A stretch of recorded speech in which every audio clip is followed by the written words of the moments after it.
We are in record mode. Are we?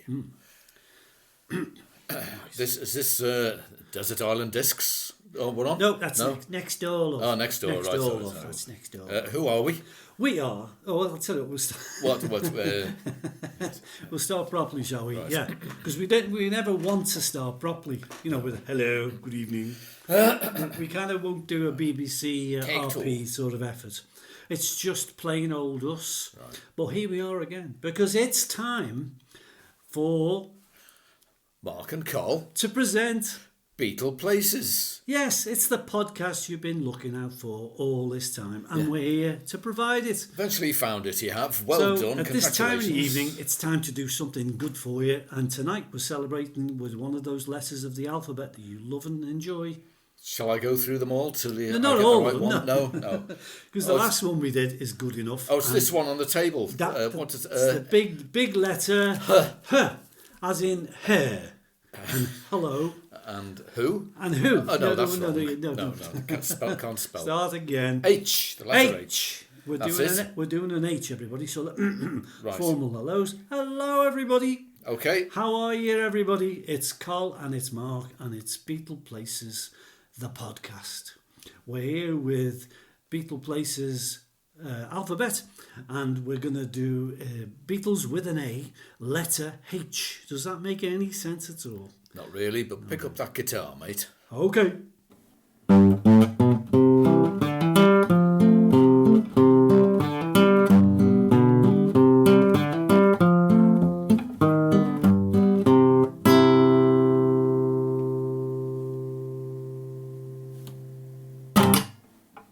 That was good.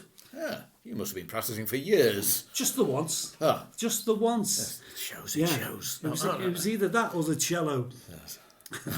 No, thank you. Sure. Well, what a variety of stuff we got tonight. It's been a while since we prepared ourselves for a podcast emporium. But here we are with new equipment, new stuff, new words. And we're going to talk. So Col's on the mic here too. Beatles fanaticist and a local person, and so is Mark. We are pleased to report lots and lots of Beatle facts and figures to you tonight, with a bit of a laugh thrown in. Yep. What else? Quiz? Maybe, we'll dig a quiz out. Yes, I can find a quiz. Have you got any interesting books facts to and recite figures tonight? I was hoping you could bring a John Lennon book in tonight. And I was going to bring a couple of extra things, but I forgot all about them. I could tell by the towel wrapped around your waist. Yes. You forgot a few things. Anyway, crack on if you want to start things off, because I'll tell you what I'm doing in a sec. Right, okay then. Well, we start off with the Beatle Place first. It's quite a well-known one in Liverpool. And H for Hessy's, Frank Hessy's, which is one of Liverpool's three major musical instrument stores during the Merseybeat years, presided over by the ever-present Frank Hessy. God bless him. Aye. And the star salesman Jim Gretty.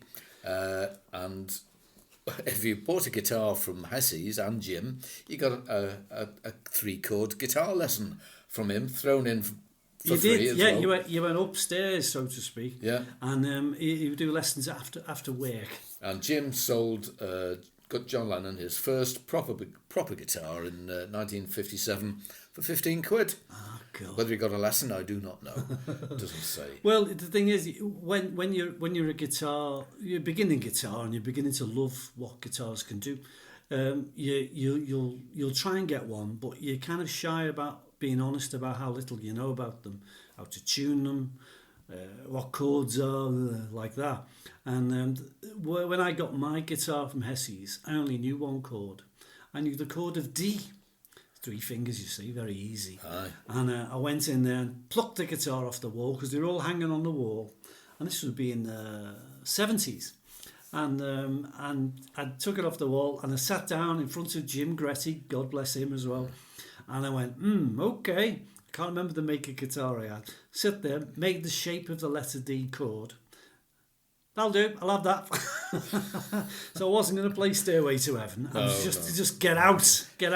I think I paid 60 quid. Don't want to show yourself up. No, and I've still got the chord. Yeah, I've still got the chord. Not the guitar, just the chord. And Brian Epstein used to go in there as well. An early act of Brian Epstein did as their manager was to clear the £200 debt which the Beatles owed to Frank Hessy's for John's Hofner guitar. That's right. George's Futurama guitar and Paul's amplification equipment, which is a big word to say. Hessy is also featured in the film Ferry Across the Mersey. So it's sadly long gone now. And the only thing I got from Hessy's was a mouth organ. Did you really? Years ago. Oh, yeah. I never knew that. But it's still rusted away now somewhere probably. Well, I told you shouldn't play in the bath. Why not? Because that snorkel doesn't fit on the end of it. Frank Hessy's The Letter H in Stanley Street. That was a good start. That there we go. God love them. Hessy's is come and gone. The shop I remember vividly, and when I go past, I kind of sigh when I see the shop because there's no shop there to speak of. I think it's all been made into flats and things. Something else now. Yeah, it's a little plaque up there which I put on my Instagram account for everybody to enjoy. But that's all there is left of Frank Hesselberg Hessy. Thanks, Mark. Good that. Here's a H for you, Mark. Who is Pauline Hipshaw? She's not an ex-girlfriend. Is she a fan club member? No. Good try. Lovely posture. Good try. No. Look what you could have. It was a John Lennon thing because Pauline Hipshaw, she lived in Wavertree, which is the area where John lived as a young lad. Aye. And he went to the very first infant school he went to was a place called Moss Pits. Aye. I've been there, and it's still as it was, really, pretty much. But John was asked to kindly leave, not expelled, asked to leave that particular infant school because he was given a bit of an upset to this particular little girl, Pauline Hipshaw. Ah. And as a weird coincidence, somebody called Dolly Hipshaw did all the babysitting for John when he was a kid. And it's the mother of Pauline. Right, so he had to go at it, did he? Yeah, so strange but true, really. She used to do the babysitting at Dairy Cottage, which is another place that people go to when they go and see Walton. Mm-hmm. And all the little bits and bobs that John ventured around in, apart from living on Menlove Avenue. There was other places he went to. Dairy Cottage he stayed at as a very young lad. Tell you a random fact on the back of that. I've been going through a load of Beatle books last couple of weeks, really. It's a bath time reading, really. There's you with your harmonica, yes. And there's me with all my Beatle books in the bath. All your pages are swollen. Oh, yeah, like sponges they are. And then I was looking up one, and somebody had said that John Lennon, when he went to Quarry Bank Secondary School, grammar school, his Auntie Mimi didn't want him to have a off-the-peg blazer for school. So he had one made by a tailor. And I looked him up and I found him. Ah. So he's a fella called Reuben. I'll put more on the Instagram account when I've nipped up to Woolton and took a few pickies because the place is still there. He ran a tailor's in Woolton Village. Wow, that's posh, isn't it? Having your own tailored blazer for school. Very nice. It's the top hat that looked out of place. I think. Yeah. So I don't think he wore that for school. But the blazer, handmade. So there's a little, not a H fact, but it's a fact nonetheless. There you go. Over to Mark. Right. Well, who are we, by the way? Oh yeah, little fact. We are Beatleplaces, everyone. I'm Mark. I'm Carl. And good evening to you all. Thanks for listening in. So this week we're talking about the letter H. We've got all sorts of H things here, hither as and random thither. as we can do it. It's H. Yes. So another H in central buildings in North John Street is the Hard Day's Night Hotel. Not a Hard Day's Night Hotel, but Hard Day's Night Hotel it's called. Whilst the Beatle-themed hotel in Liverpool had been under discussion for quite a few years, the 1st of February 2008 is when it finally opened. And I have a book at home, which I meant to bring with me tonight to give some stuff, sort of the pre-launch booklet that was given out to people. That's right, because hasn't it got dedicated rooms, like a John room, a Paul room? It has, yeah. It's a sort of boutique hotel, ideally located in a Grade 2 listed building from 1884. It is a nice building. On the corner of Matthew Street and North John Street, just yards from the Cavern Club. And each of the 110 bedrooms and 2 penthouses, the Lennon and McCartney suites, funnily enough, is adorned with specially commissioned artwork by internationally acclaimed American airbrush artist Shannon, who I've never heard of. Never heard of. No. The public areas of the hotel include the Brasserie and Blake's Restaurant, the latter named after the artist Sir Peter Blake, who did the cover of Sgt. Pepper's. And apart from the 2 bars, Harry's and Bar 4, there's 2 conference rooms, entertaining rooms and stuff like that. And you can even get married in the wedding suite as well. So if we want to get married... I have no plans, and you're already married. No, so I'm busy at the moment. That would be bigamy, wouldn't it? So if you want to go to the Hard Day's Night Hotel in North John Street, give them a call or look on the website. So that's another H in Yeah. I mean, you say to yourself, oh, yeah, that's plenty nice, isn't it? It's really cool looking as well. They've got all the statuettes on the end of They've got statues and pictures on the end of the building. It's all done for that. But I've always said, well, I can go to my house. It's nearer. Yeah. You know, that's right. And if anyone wants to come to the brasserie in my house, it's just a kitchen. So, you know, we'll cope. You know, I can rustle up some toast. Spend the night in your kitchen? Yeah. What more could you ask? And as long as you don't mind the washing machine going off intermittently, that's fine by me. Cheers, Mark. There we go. Hard Day's Night Hotel. So in fact, talking of hotels, I looked up a fact last night, and just because I was glancing through things, George's Irish descendants. One of the facts was I was struggling to find something about a fella called John French, no letter H there, but he was a Harrison, and the H fact in this particular factorino is that John French came from Ireland, from Wexford, about 1898-99, and he came to live and work on a place called the Whittle. And to all people's understanding, he first of all worked in a place called New Brighton, which is kind of, how would you label it, sort of a fun area for people to go. If people had holidays, that's where they'd have it, wouldn't it? They used to call it, it's got sand, it's got the River Mersey. Well, no, right Victorian seaside visiting place. Yeah. So it had pleasure. It had a pleasure beach, and also had a pleasure sort of amusement park. Let's call it that, with a big sort of carousel and a tower and so forth. And John French, the ballroom and the tower and everything. The ballroom where the Beatles played half a dozen times, maybe more. And John French, George's Irish paternal side, maternal side. It's hard to remember these things. He came and he worked there. He was commissaire. Later, he got work in a place called Heswell, which is on the Whittle. And I was looking up some really old archival information about Heswell, and I realised that the hotel we'd assumed he worked at was wrong. We thought he worked at the Black Horse Hotel, and in fact it was called the Heswell Hotel. So we're faced with that bit of information. Nobody else knows that.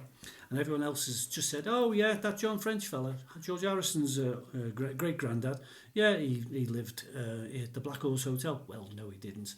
So you can start a fist fight on the basis of what I've just told you there, if anyone ever asks you. So where is the Heswell Hotel, or has it gone? It's the Black Horse Hotel, just got renamed. See. You just changed the name. Just got renamed. I'm just being picky. Pedantic. A bloody nuisance. Here's a H, because I think I was taking turns here. Go on. Something about John's old teachers. There was a teacher called Harry Holmes. How many H's do you want for a name? 3. Okay. Well, Harry was John's form teacher in junior school, which means that was Dovedale Road Primary School. He often used to tell stories of teaching John, including when he produced the school play Treasure Island, with John playing the memorable Squire Trelawney, it's claimed. He too went on to he went along with all the little boys and kids from the school to the Isle of Man when they traipsed off there and spent some time for a little summer holiday with Fred Bolt and a few other of the sort of Dovedale Road kids. Way back in the mid-1950s, seems like a long time ago.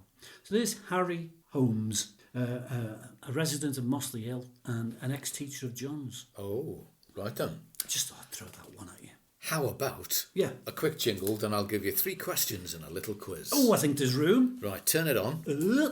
Giving unemployed, good-looking, tall, handsome, well-groomed voiceover artists a bit of part-time work. It's the Beatleplaces podcast with Mark and Col. Is that all right? Yeah, it's fine. Thanks. Thank you. Yeah. Next.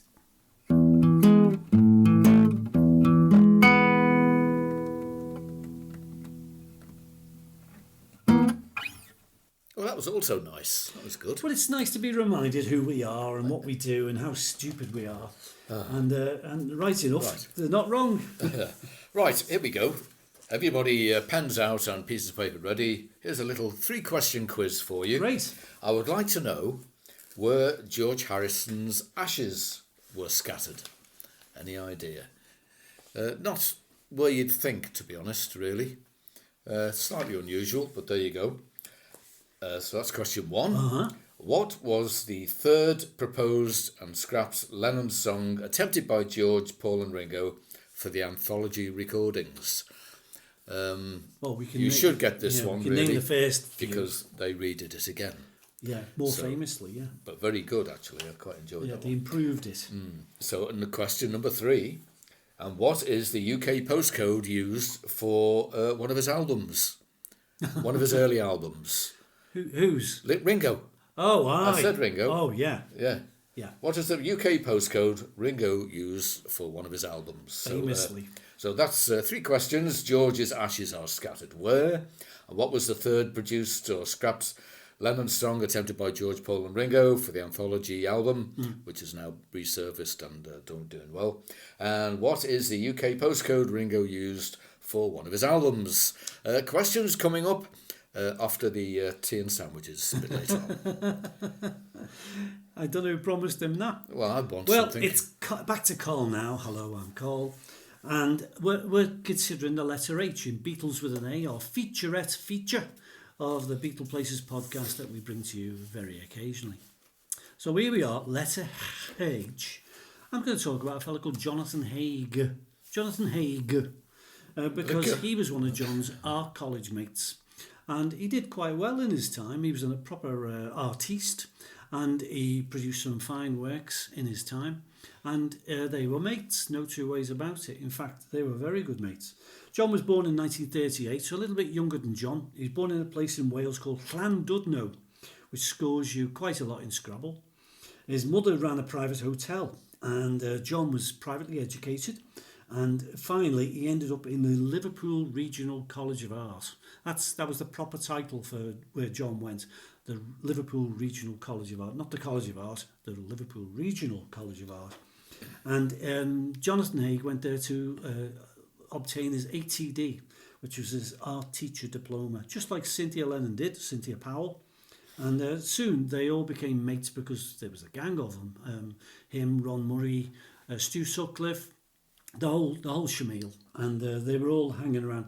John Lennon gave John Hague the nickname Vague Hague as a silly name, but he loved him really, and he was famous. Famously, he's pictured sat or stood on top of a car. If you can picture this particular famous Beatles picture, John Lennon's there, artist, art college student. It's down at the docks, is it? No, it's outside Liverpool Art College. There's a famous picture. Cynthia Lennon is sat on the bonnet of the car. Oh, I know Cynthia the one you Powell. mean. John sat next to her, and on top, I think with his arms like so, like Wonder Woman. It's good for radio. He's Jonathan Hague, so that's how you'll know him. And the thing was, what was weird was when the Beatles were getting on, doing well, fine, thank you very much, they were playing lots of gigs everywhere. But they had a residency in Wales at one time, around 1963 in August, and they played at the Odeon Cinema for several dates, about 4 or 5 days there. And Llandudno, I would say, is how many miles from here? From 60. Liverpool? Yeah, you can get there and back anyway, but I think they would have stayed over because of that would be a bit too much on the old cars. And what they did do, the Beatles, was they paid John, or rather his mum, a visit. And they went to the place called the Grand Hotel, Happy Valley Road, Llandudno. I know that. Oh, you know the place? At the Grand Hotel, yes. Yeah. Have you now? Really? I haven't been there, but we've stayed at the Kenilworth Hotel, which I think, if I remember rightly, is next door to the Grand Hotel. Blimey. I think. More than a That was when I coincidence. was about 8. So 1900 and frozen to death. Well, it's true, because I looked it up, and in fact, I think I remember writing to the Llandudno Tourist Authority or something like that. I got the information somewhere or other to prove it was what it was. So when they were there, they stayed for tea, and that was it. John wasn't in. John got a job working in The Hague, the real Hague, in Brussels. And afterwards, he went to live in a place called Leamington Spa in England. And he was still producing artistic works. And John, in fact, organised a exhibition of his work just to help him along. Bought a few, in fact. So there's John Hague, who sadly died in 2015. But he left behind about 7 kids, so he didn't do too bad at all. Jonathan Hague. Oh, well, there we go. There you go. Excellent. Another H coming up now. Well, it better be. It can't be. It isn't time for X's or T's. No, they're coming thick and fast tonight. This one, 18 Trinity Road. Where's the H in that? But that's in a town called Hoylake, on Wirral. And this was the Powell's family modest home where Cynthia was living when she and John Lennon met at Liverpool Art College, and they started on a passionate love affair. Ooh.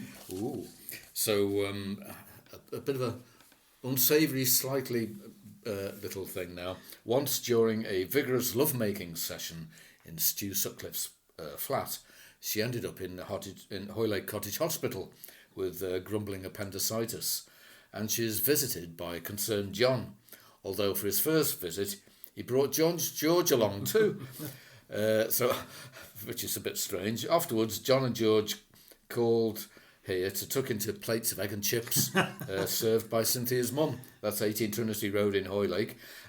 So while John was touring in Hamburg and stuff like that, he'd write her letters, sexy letters, some of them 40 pages long.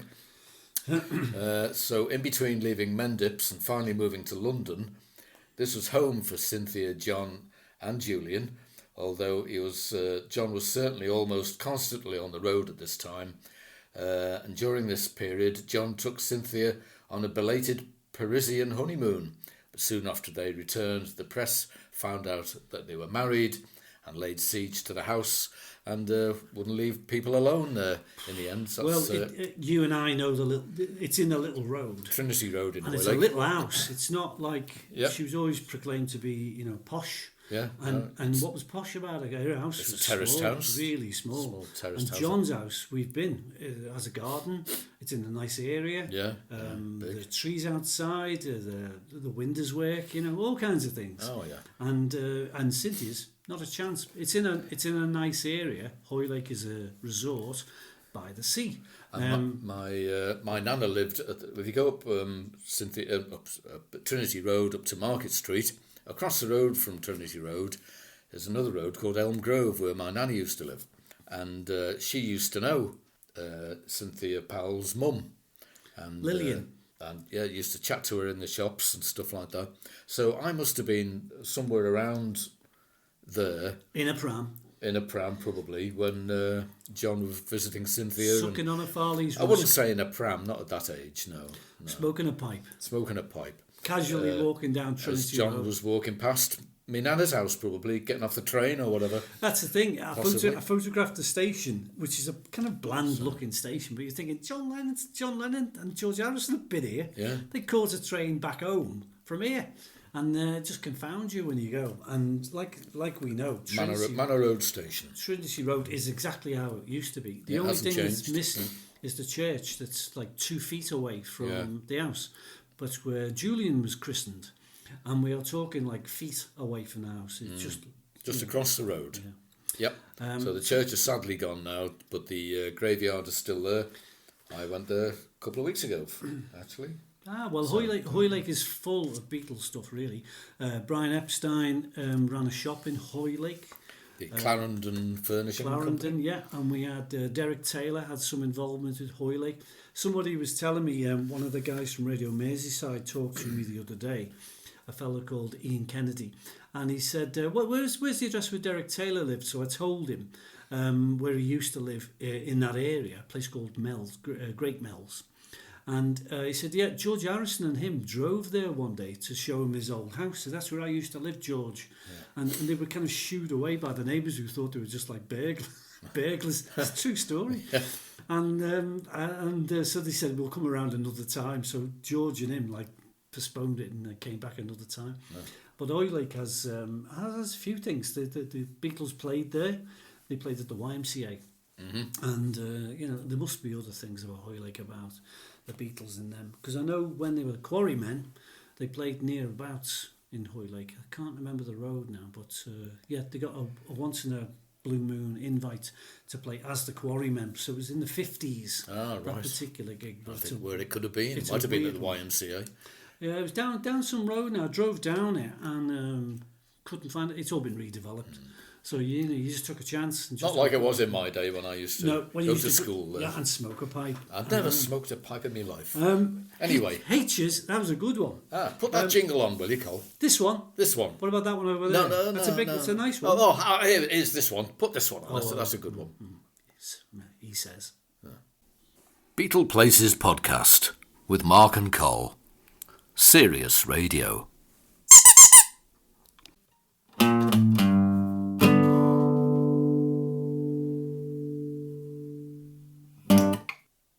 Welcome back, everyone. Wasn't too bad. Was welcome. Well, you've got to say, you've got to up it, haven't you? It's the Beatleplaces podcast with Mark and Cole.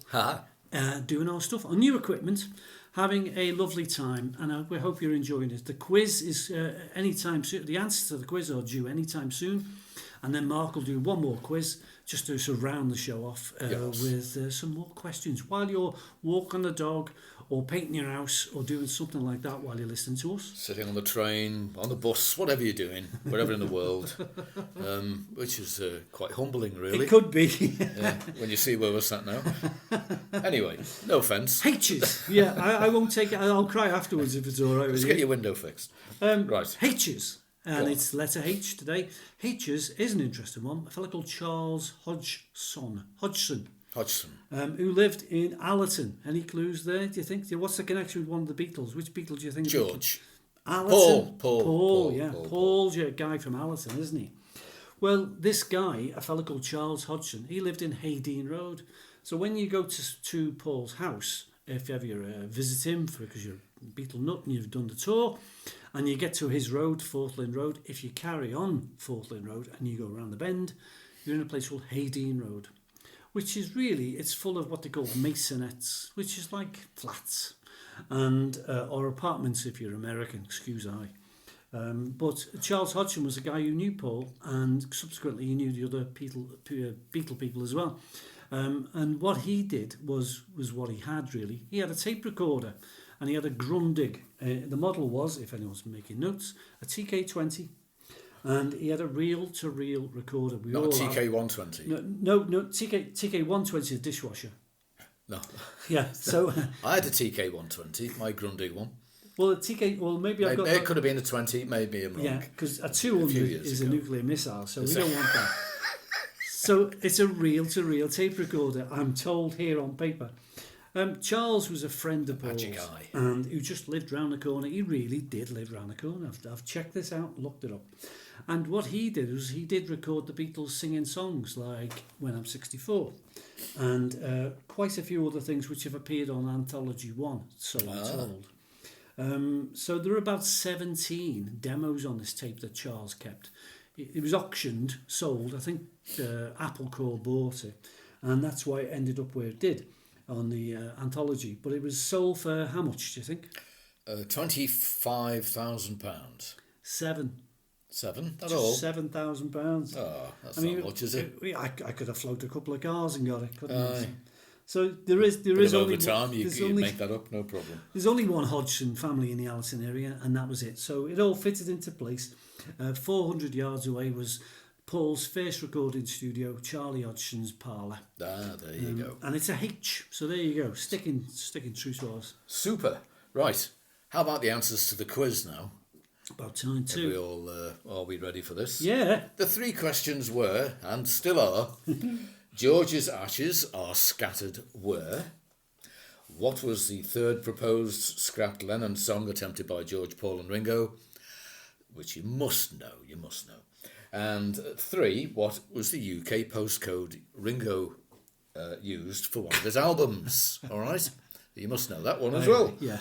Okay, so George's ashes are scattered where? Any ideas? That gentleman over there? Is it the River Mersey? No. You over there? Yes, correct. Well done. It is the Ganges. Well done. That gentleman sitting over there. Yep. Yeah, George's ashes are scattered on the Ganges. Quite rightly, So I would imagine. I think he had a grand plan, and he's very spiritual, and that's where his home was. God knows where George is now, but he's probably travelling the earth, actually, if his ashes has been spread on the Ganges. Yeah. They'd have gone out into the big ocean and There's a bit of everything everywhere. travelled everywhere isn't it? now. George is everywhere. Question number 2. What was the third proposed scrapped Leonard song by George, Paul and Ringo? It was, of course, Now and Then.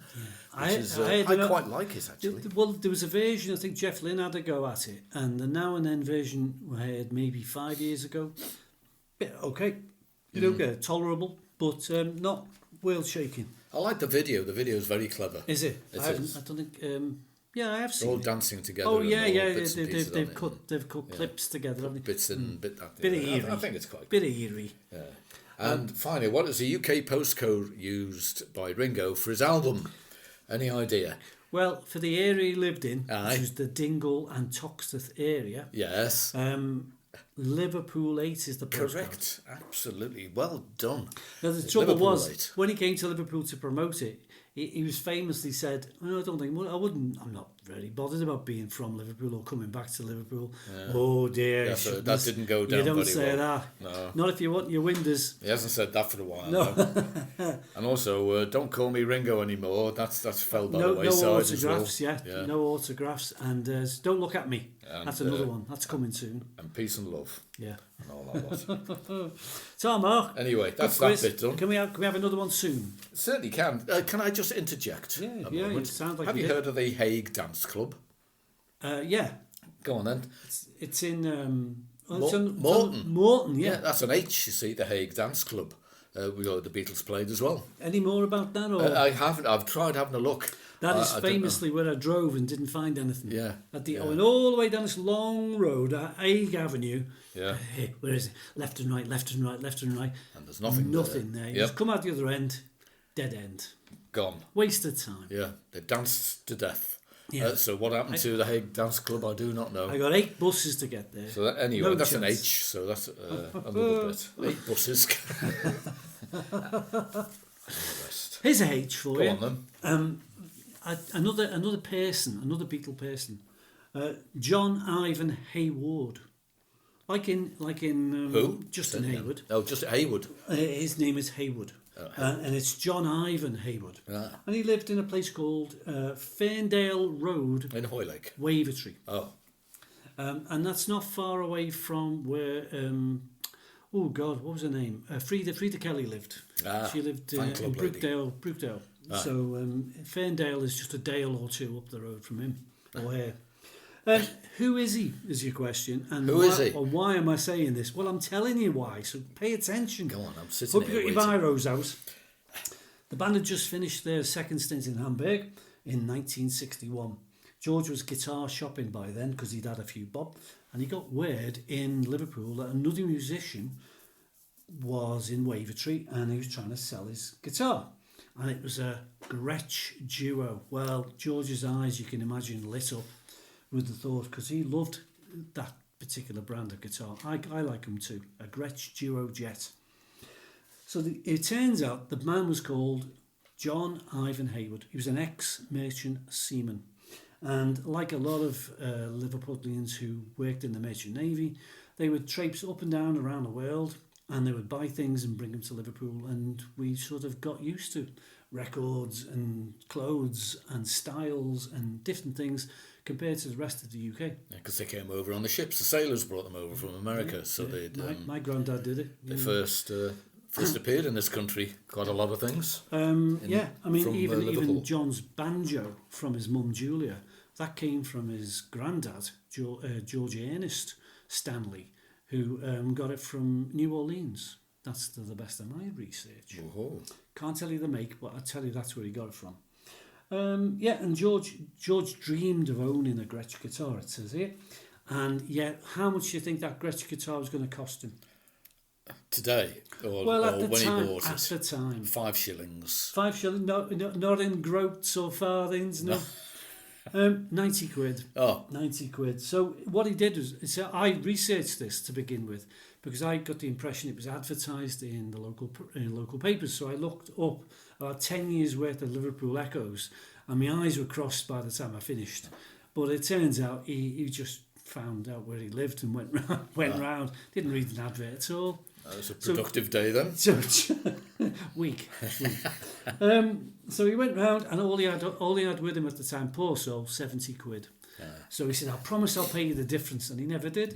But he got the guitar. He got the guitar, and that guitar featured on several albums therein and thereafter.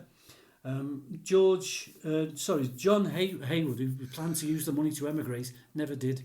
And he went to live in Sefton Park. Not in the park, but near Sefton Park. So he's part way to Australia. The long way. Yeah, the long way. Then gave up after a few steps. John Hayward and his guitar, and he's going, damn, my pockets are 20 quid light here. But George Harrison's to blame. He got it cheap. So even then, whatever. So God bless everybody concerned there, especially Mr. Hayward. Marvellous, absolutely marvellous. You're listening to Mark and Col on Beatleplaces. It is indeed. And we're here sat on a cool April evening. On some cushions. Sort of digging our way through all sorts of stuff. Well, we promised to be a bit random and mad tonight, because last time we did a podcast, it was a dedicated podcast to all things George Harrison. And you can tell that, by the way we're doing it, when we get to M's and L's, there'll be a Lennon one, there'll be a McCartney one, and there'll be a Star one. Aye. So look out for them when they're up and coming. So right now, we're stuck in the middle of the alphabet with H. Aye. Is that about the middle H? Sort of. L-ish. Not far off. L-ish. Not far off. How about some songs? Oh, yeah, we'd forgotten about the songs. Tell me the origin songs. Not all of them. Oh, sorry. Quite a few of them. I'd like to know who wrote some of these, if you've got any idea. Hey Jude. Do you know who wrote Hey Jude? Well, and the why it was called Jude? It's always a long story when the good ones have to... But when you've heard them so many times before, Hey Jude was Hey Julian. It was. Because it was written for Julian Lennon. Yeah, he was driving to their house one day, and it appeared in his head. Paul was driving to Cynthia and John's house, and this was going round and round his head. Hey Jules, don't make it bad. Kept thinking about that all the time, and then changed it to Jude in the end. It's very good. In that you could see that straight away. I mean, I knew they were trying to do something about making the record as long as possible, single as long as possible. No one had done beyond 3-4 minutes of a song. And the first time I heard Hey Jude, at the time, 1968, I was in my mate's house across the way from where I lived, and we listened to it. Oh, it's a long song, because we were there 6-7 minutes going, it's going to end soon, isn't it? Which little bit was written by John, can you remember? Or did he suggest? Was that the shoulder reference? It is indeed. The movement you need is on your shoulder. And that fits. Don't know what it means, but it fits. Yeah, we all just we go with it, don't we? There's a lot of John's songs, little bits in that just fitted, and people put all sorts of extra meanings in some of his songs. Could have meant this and could have meant that. Let them do it. Who cares? But it wasn't. It was just John playing with words. Things that fitted, they fitted. So that was it. There was always that fascination with words, because John was more of a reader and a writer before he was a singer, and he read so many things of reference, famous books and famous historical stories. Lewis Carroll was a big influence. You could see that his love would be in juxtaposing letters and words and things he said. And since he was a boy, he did that. So to get a song out where he could mess around with that, play around with it, and people would buy it. I'll carry on. Yeah. Also, Helter Skelter. Right. Yeah. Paul wrote this one, and funnily enough, it was recorded at EMI on 8-track, and it was the first ever recording at EMI on an 8-track recording never knew that. done by anybody at all. And the Beatles did it. Someone's done a remix of it on YouTube, and they haven't messed around with the speed of it. What they've done is they've gone and got a bit of Strawberry Fields, they've gone and got a bit of Hey Jude, they've gone and got a bit of I Am the Walrus, and they've got a drum pattern here and they've got a guitar lick there, and it's really good. And Paul wanted to make something avant-garde really with it all, and loud and noisy and brash and everything, and he read a review of a record that a reviewer had written and said it was awful and stuff like that. Another group had done this thing, nothing to do with Helter Skelter, they'd done their own thing, so Paul had to listen to it, and it was nothing like what the reviewer had said, the critic. So he thought, well, I'll go ahead with this then and go mad with it, because he wanted to do it first. So went mad with it, and Helter Skelter was the result. It's good. So it's good in that way. If you realise it's a great jam of records, yeah, it's great. It's a great performance. Go with it. Very noisy, brash. Blues, yeah, it's just as nice a noise as you can enjoy. Yeah, and was it the Who we were talking about? Possibly it was. That. I don't know. It just said a group. That's all. I'm sure it was the Who. About. Yeah, could have been. Sure, I'm not too sure. Good one, that. Yeah. Any other song ones? How about Here, There and Everywhere? Tell us more. That's a bit different from Helter Skelter. That was written by Paul as well. And that's about all I can say about Here, There and Everywhere. What I remember is I was reading quotes from John, and John was not always complimentary. There'd always be a sarky side to him, a negative side to him, because that's the way we are up here. But he said that was one of Paul's best songs. But he also said that of Hey Jude, so you picked two H's there. Yeah. That John liked both very, very much. Yeah. I think it's because they were very complete, and they booked a trend as well. They were kind of different. Yeah, it was double-tracked lead vocal, assisted by John and George. I never noticed that. And Emmylou Harris sang it as well. I've got an album with Emmylou Harris. Oh yeah, sorry, not on it. Emmylou Harris. She did a version of it, which was quite nice. Actually, she had a minor hit in 1976. It says, wow. And I saw Emmylou Harris at the Empire, 1976. Well, it's not like thereabouts. she'd come to your house. No, she wouldn't. But yeah, Here, There and Everywhere. One of my, it's a nice song, that one. I quite like that one. It's plaintive. Yeah, it's plaintive. Good choices. Yeah, good songs. There's a lot more H's songs, which at the end of the show we'll tell you what all the H songs that the Beatles ever did. Not the solo stuff. We're going to say what H songs there are, and there's about there's a good few. A good few. There's about a good few. Yeah. Well, let me remind a good few of you that we are Beatleplaces podcast. This is Mark and this is Carl, and we're doing Beatles with an A. Aye. A short series based upon the alphabet, reflected upon all things lettered-wise in the Beatles repertoire. Are you all right? No, not really. Sort of got a dose of Oxford Concise English Dictionary there. I've swallowed one or two in my time. Yes.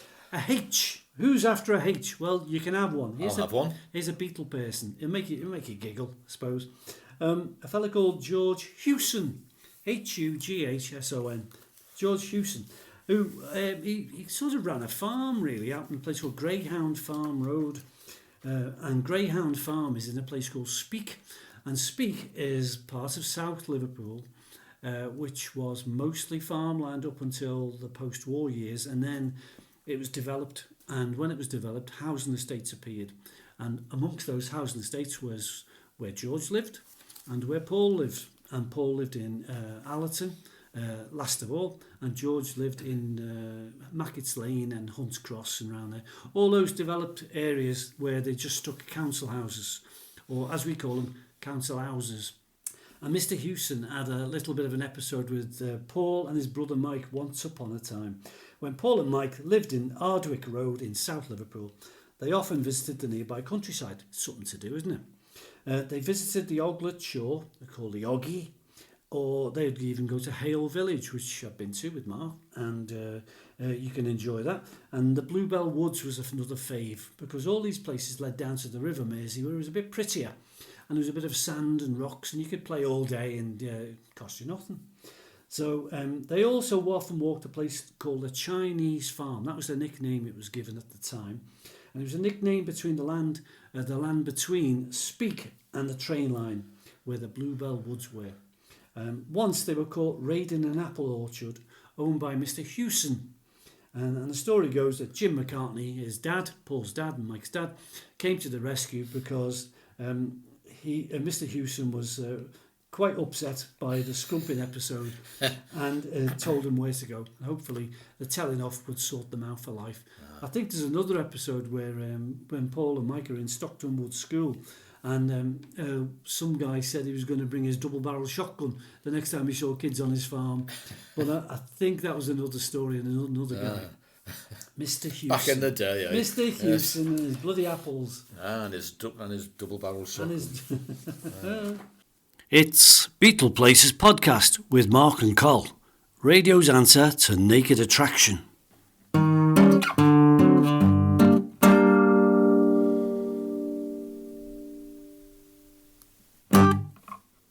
How about another quick song? Yeah. Here Comes the Sun. Oh, good nay. Aye. With the letter D in it, chord D in it. Yeah. I I could have helped out with one of those chords. It's written by George in Eric Clapton's garden on a very sunny day. Started in early July with George singing lead vocals and playing acoustic guitar with Paul on bass and Ringo on drums. Really? And John he was absentee but didn't play on that at all originally. But later he came along and added some vocal bits and pieces and some hand clapping. And George used his Moog synthesizer in that album. It sounds great on that song. Just really does sound good. So I quite like Here Comes the Sun. I think with that song, Here Comes the Sun, with the Moog synthesizer being mentioned, that was about the time George was messing around with a singer-performer called Jackie Lomax. And at the time, George brought back a Moog synthesizer from America, and he was practicing his Moog synthesizer thing on Jackie Lomax's album, Is That All There Is, which famously has got Ringo on it and Eric Clapton on it and Nicky White. Could be. Yeah, the pianist guy, Nicky Hopkins. And a few others who were famous. Klaus Vormann might have even been on it. It was just that time when that sort of music, if you look around, Jackie Lomax stuff does sound a bit like Here Comes the Sun. And it's got some a beginning that you instantly recognise as soon as you hear it. I won't do it because copyright. But as soon as you hear the first few opening notes of that song, you know what it's going to be. And everybody, big round of applause. Excellent song. Yeah. It just sounds lovely, and it reminds you that summer's here. Yeah, I like that. Yeah, Here Comes the Sun and Mr. Blue Sky. That's what you want to know. And I know why. Mr. Blue Sky with you. Big fan. Yeah. Harrisons. You mentioned Harrisons. Can I do some H's? Okay. Mostly about Harrisons. We talked enough about George last time around, but this time I'm talking about his kith and kin, his brothers. Would you like to know a little bit about Harry Harrison? He was called Junior because his dad, Harry Hargreaves Harrison, was the bus driver father of George, and Harry Harrison was next. He was the eldest brother of George, born in 1934. He was the second child. He did his national service when George was quite young, and he took George along to local shows at the Empire and the Royal Court and the Playhouse and things like that with his then girlfriend, a lady called Irene McCann. In fact, George was invited as a quarryman with John and Paul to perform at his wedding, and that was very nice. Later on, Harry went to train as a driver and an engineer, and he went to live in a place called Ellesmere Port, which, or more so, a place called Whitby. Posher. Yeah. But in the end, he became an estate manager at Henley-on-Thames, Friar Park and all that. Going up in the world. George had his family round to look after his estate, and he certainly did. And sadly, Harry died in 2013. With one of his other brothers, Peter.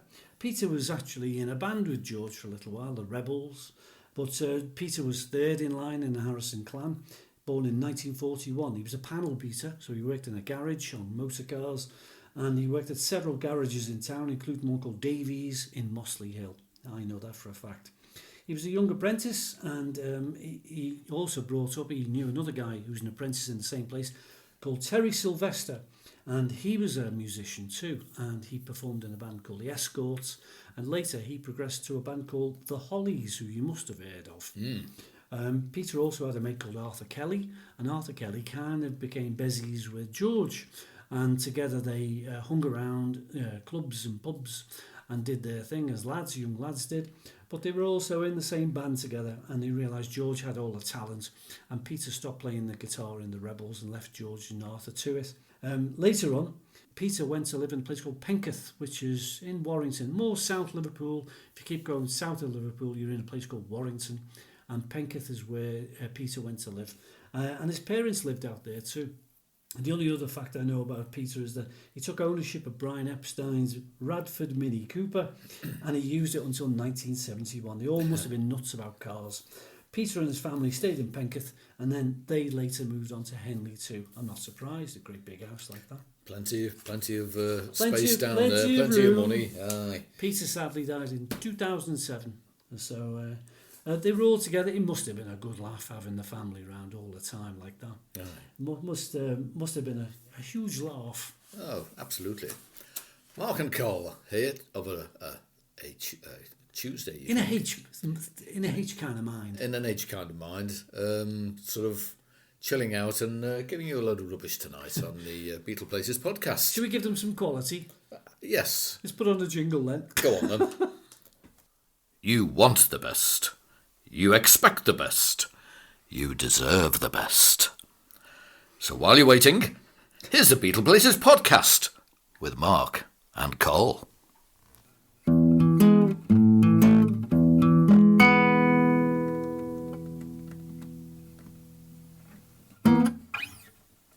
Oh, that'll do. You all right? Okay. Yeah, that was okay. all right, Yeah. Little quiz. Cost them nothing. 3 questions for you. Great. What was Brian Epstein's middle name? Okay, number 1. Brian Epstein's middle name.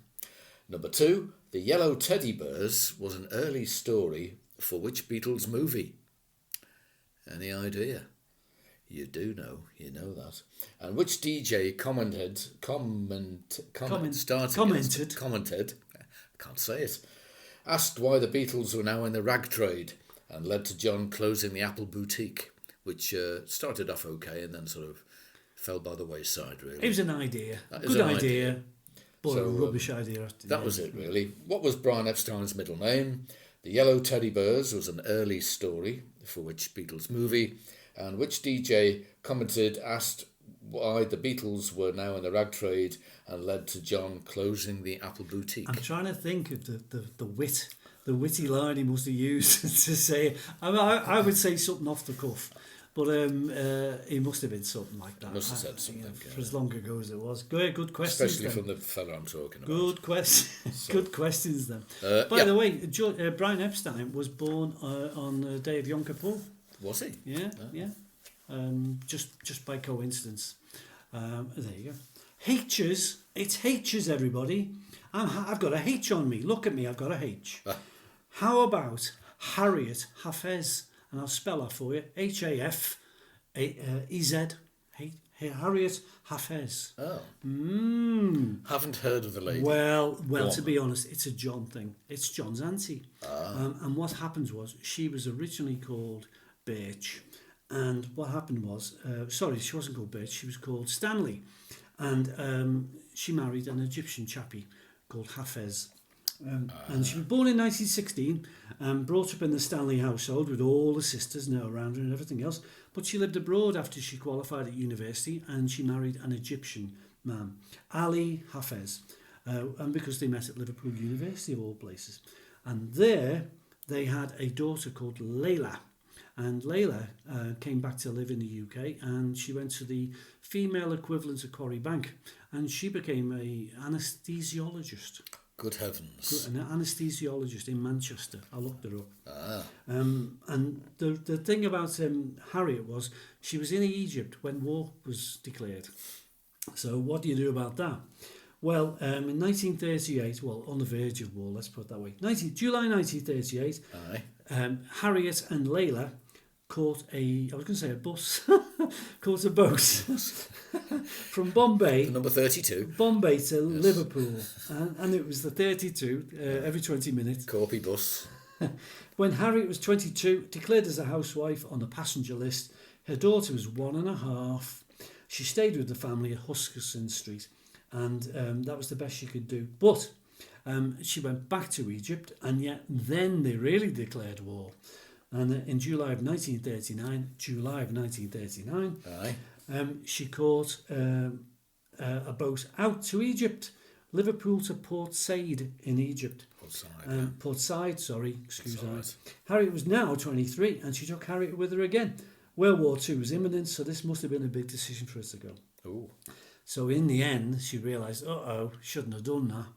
She came back in 1941 in October, but sadly, she had to resign to any boat anywhere, and she got a boat from Egypt that landed in Scotland. I'm talking like it's a plane now. Very nice. Egypt to Glasgow and Scotland. And at the height of World War II, Harriet and Layla finally returned to the UK by the first means possible.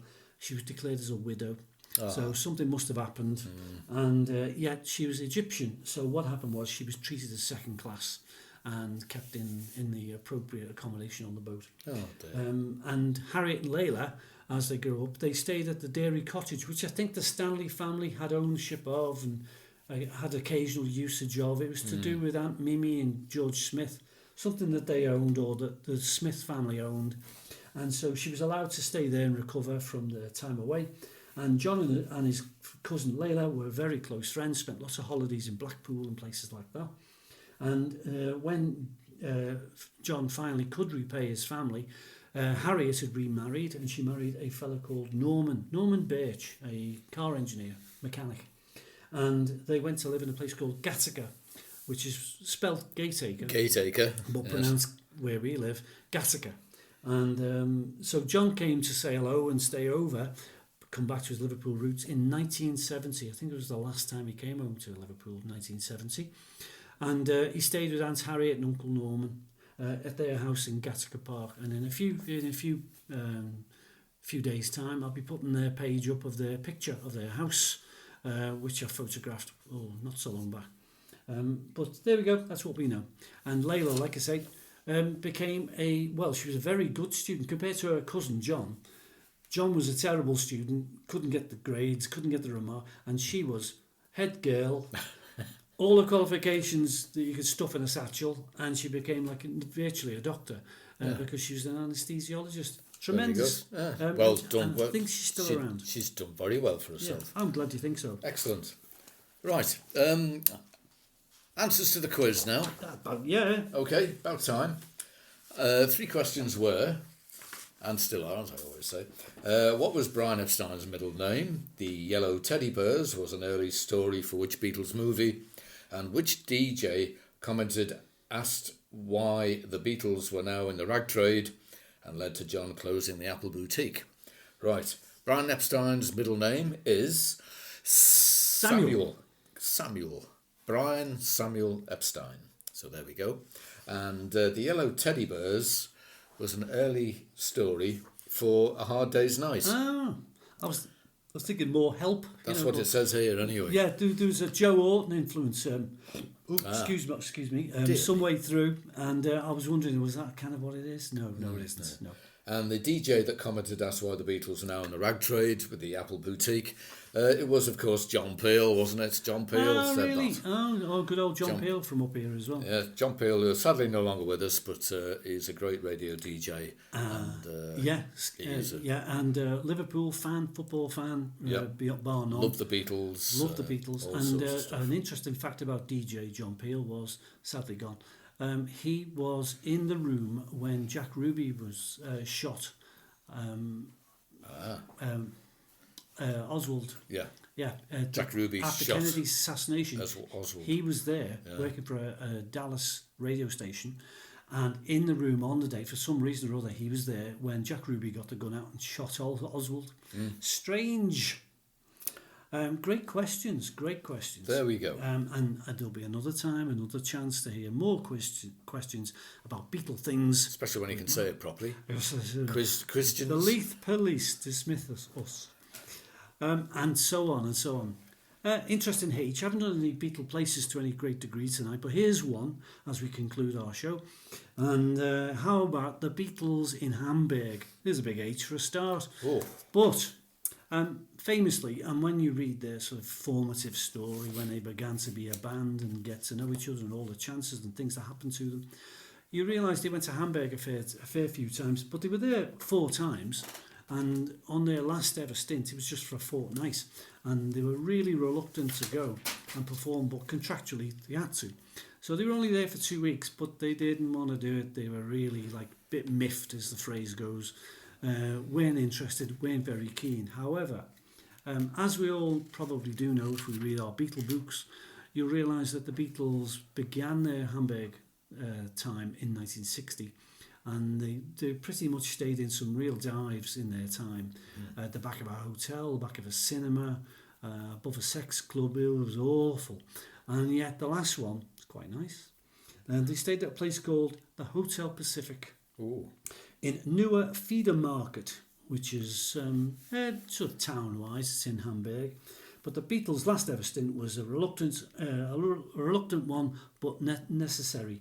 December 1962. You could see that the records were just hitting the pop chart in the UK, and they needed to be there to sort of promote the records, but they couldn't be. They were contractually obliged to play in the Star Club and places like that.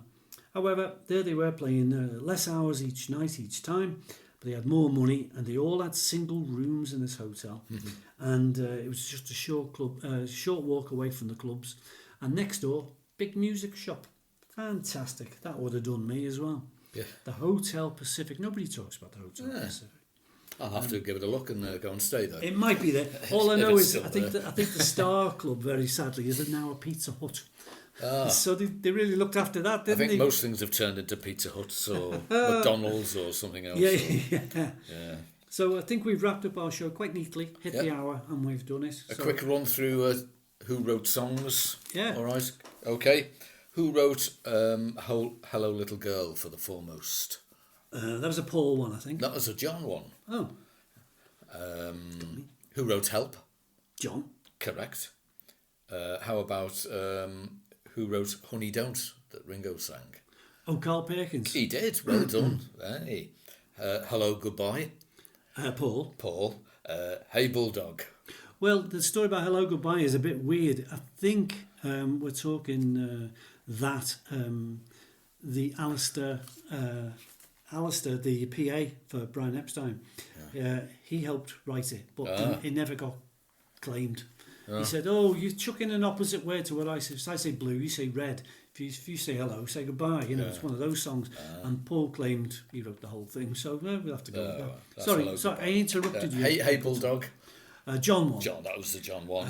The fact about Hey Bulldog was, and I read it tonight, in fact, was that was the first time Yoko stuck around in the studio while they were recording.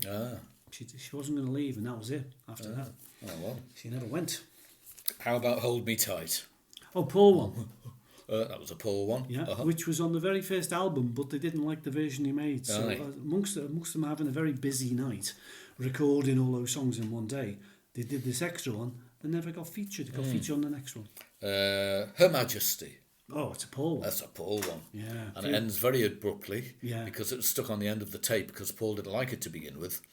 So the engineer stuck it on the end of the tape, but cut off the end of it. That's why it ends abruptly. But the end of that song is the beginning of... Me, Mr. Mustard? No, not, an earlier one, which I've forgotten. Anyway, the end of Her Majesty is the beginning of another song, but without the chord on it at the beginning, because it should end up with a ching at the end of it. I like that. I like that. I like all their stuff, like the way it is. Don't change a thing. Yep. Any more? That's it. Come to the end. Oh, well, all the ones I wrote down as 8 songs. Go on then. How Do You Do It? Which they sang, Aye. but they didn't write. It was written by Mitch Murray. Mitch Murray. Yes. Honey Pie, Honey Don't you mentioned. Hold Me Tight you mentioned. Hey Jude we mentioned. Hey Bulldog you mentioned. Happiness is a Warm Gun. Oh, well, I forgot about that one. Here, There, Everywhere. Yes, done that. Which sounds a bit like Pizza Hut.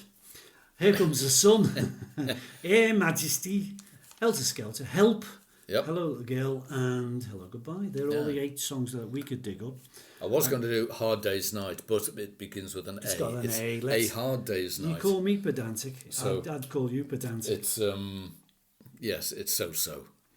It's Well- it's a Ringoism, that is anyway. Hard Day's Night. How about Beatle people? We got, if you want to throw the H's into the ring, we got Richard Hamilton, and Richard did the White Album cover. Now, how could you say he did that cover?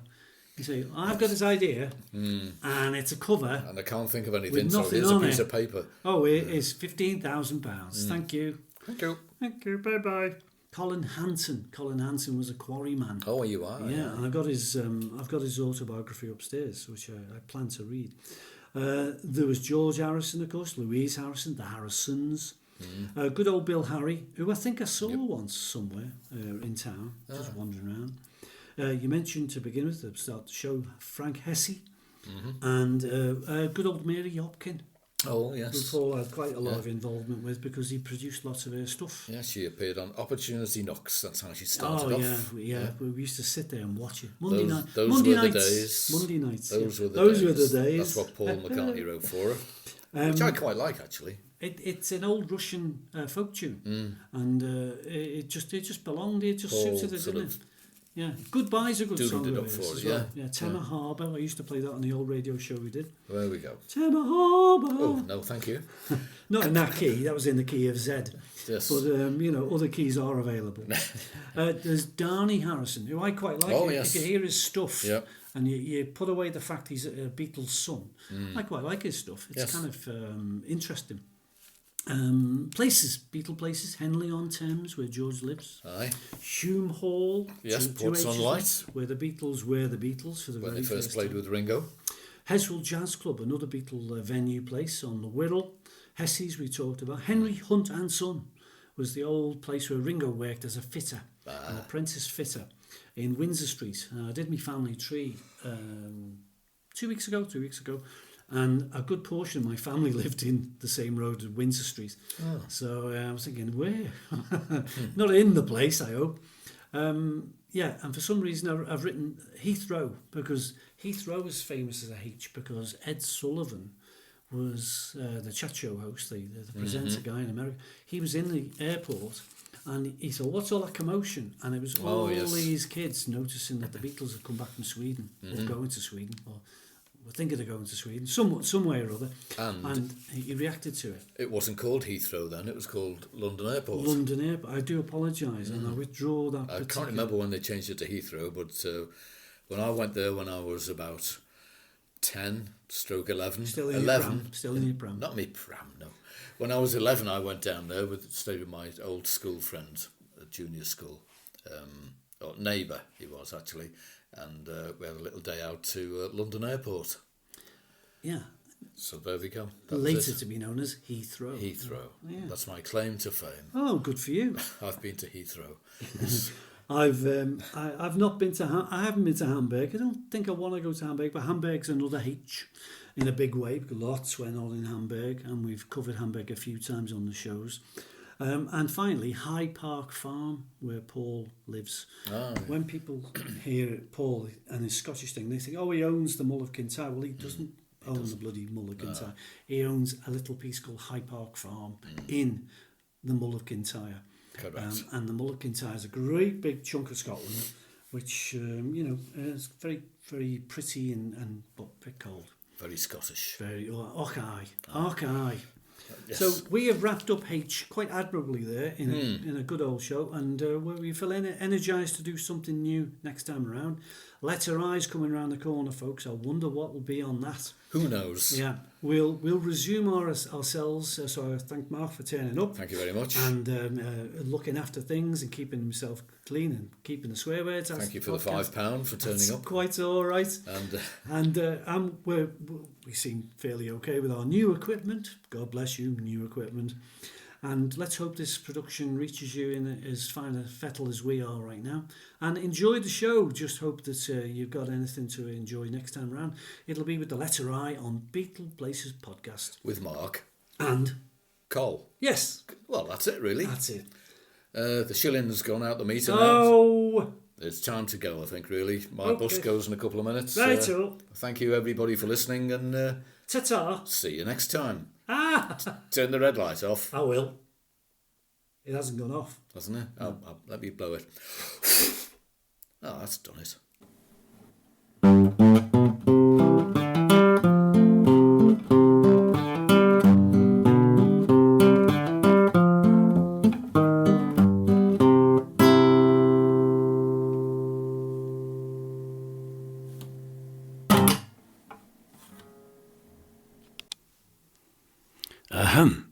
Thanks for listening to the Beatleplaces podcast with Mark and Col. We hope to see you again real soon, and don't forget to visit the gift shop on the way out.